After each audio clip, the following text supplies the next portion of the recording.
219. Let's get to Les Mis, which came out in 2012. Of course, done by Tom Hooper. Stars a huge cast: Hugh Jackman, Russell Crowe, Anne Hathaway, Amanda Seyfried, Sacha Baron Cohen, Helena Bonham Carter, Eddie Redmayne. And the synopsis is: in 19th century France, Jean Valjean, who for decades has been hunted by the ruthless policeman Javert after breaking parole, agrees to care for a factory worker's daughter. The decision changes their lives forever. So this, of course, is based off the classic novel by Victor Hugo. It's been adapted dozens and dozens of times in film and television. This was, in terms of at least modern adaptations, the most blockbuster commercial version of it. I grew up with my mother loving classic literature like this, and she watched a lot of shows in this vein, a lot of movies, also things set in this time period. I love history, as I always say, so there are a lot of things that draw me to a movie like this. Right off the bat, this is definitely my favorite Tom Hooper movie to date. I think in terms of modern musicals, it is one of the most daring and courageous. For one, the live singing, all the singing was done on set. It was not done in post-production, which is a incredibly risky and uncommon thing to do. Also, there's almost little to no actual dialogue in the movie. It's really all singing. And that goes on for, it's 2 hours and 40 minutes ish. So it's a really long, epic, big movie. Even when I first saw it in theaters, I thought it was fantastic. It's so emotionally raw. And what I really love and appreciate about the live singing aspect is I like musicals in general. I used to hate them, but now they're like any other genre. A good movie is a good movie. But the thing that usually really irks me, especially when it comes to things like Disney musicals and things, I don't inherently dislike that most musicals will be done in post-production, or the singing will be. I just find that even with the advancement of technology, of microphones, so many times musicals nowadays are so lazy. In that, for example, I was just watching the Aladdin remake, the live action film, and I've seen some other ones like that recently.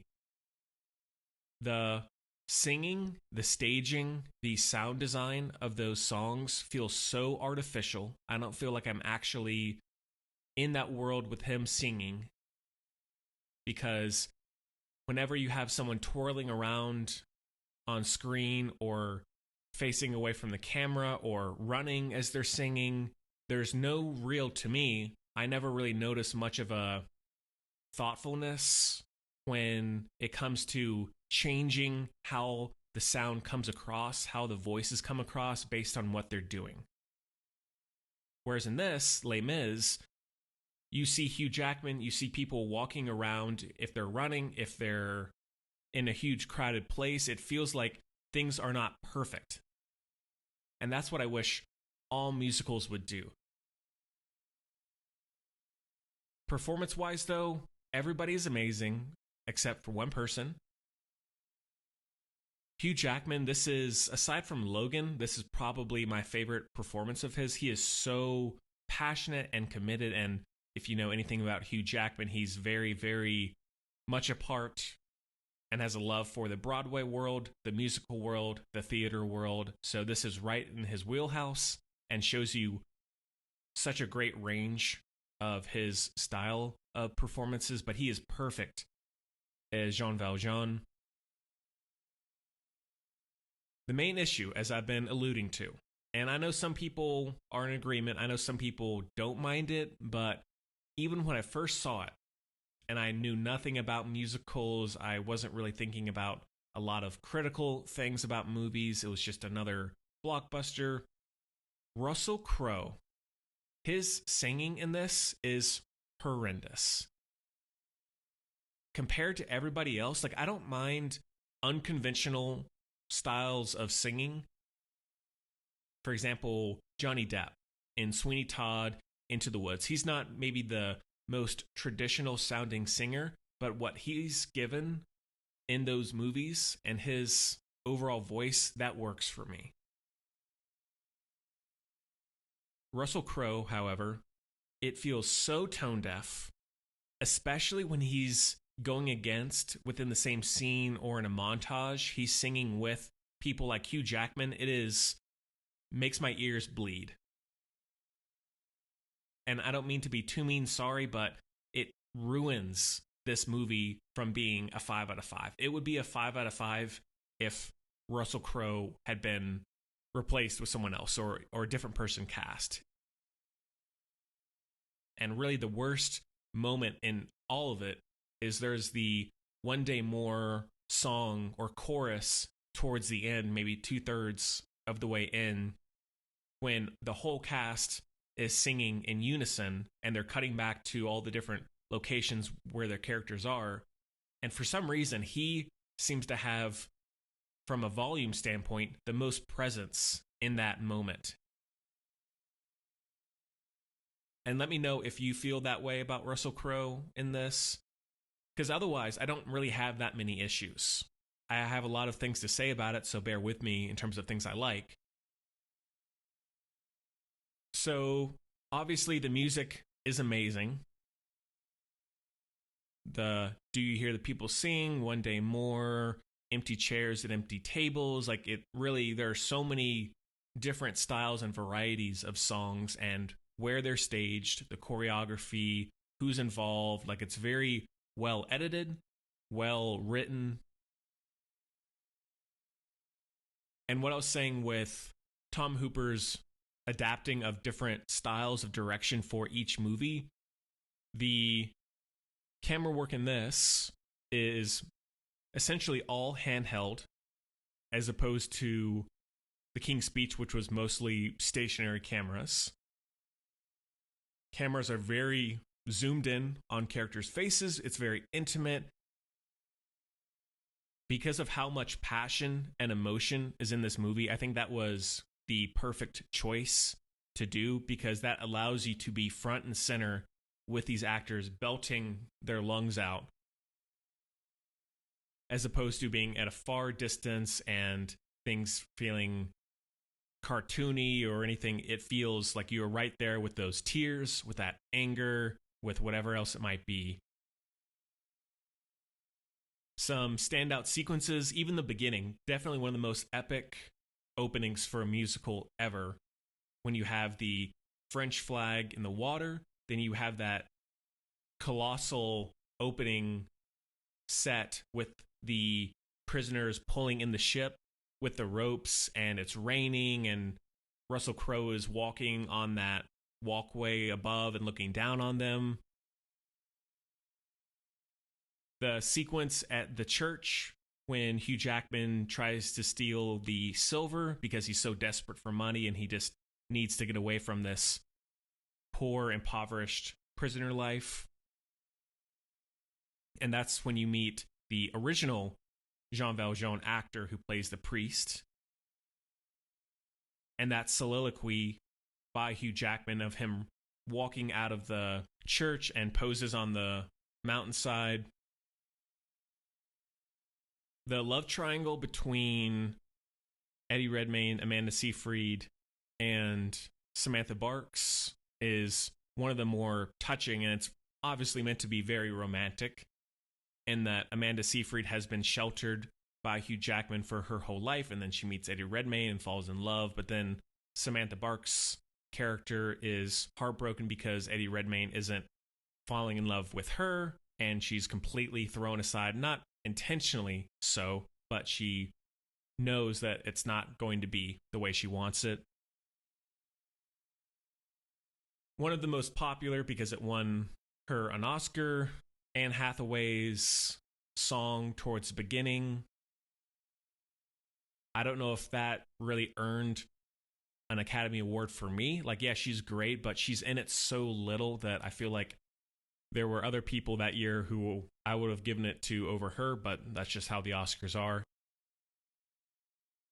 Being this character who is just completely run down by society, by not being strong enough to withstand all of the corruption, the male dominance, and overall working conditions. She hasn't really done anything wrong, and so she is this innocent character who just cannot get ahead, and it's very heartbreaking, and it's a very iconic character because of that. One more controversial sequence in the movie, at least for maybe for people who love the original book or maybe the original adaptations of it, the in sequence with Sacha Baron Cohen and Helena Bonham Carter. When I first saw it, and I still feel the same way, I get if that irks you because it's very overdone.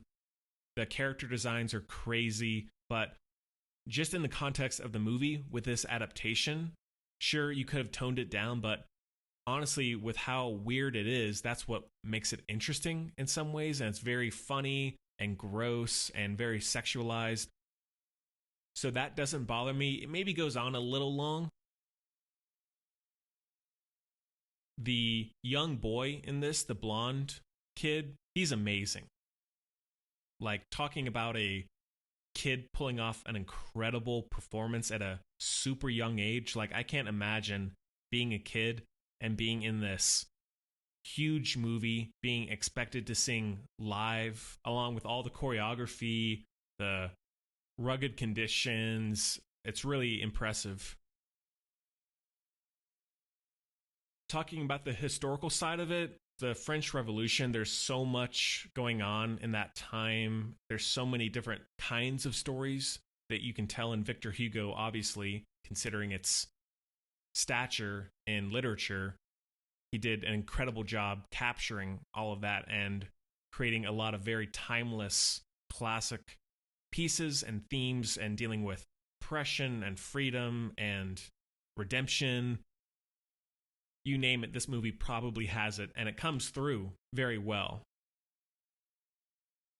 Because the whole movie, yes, I understand, like, it's 2 hours and 40 minutes. It's exhausting to watch.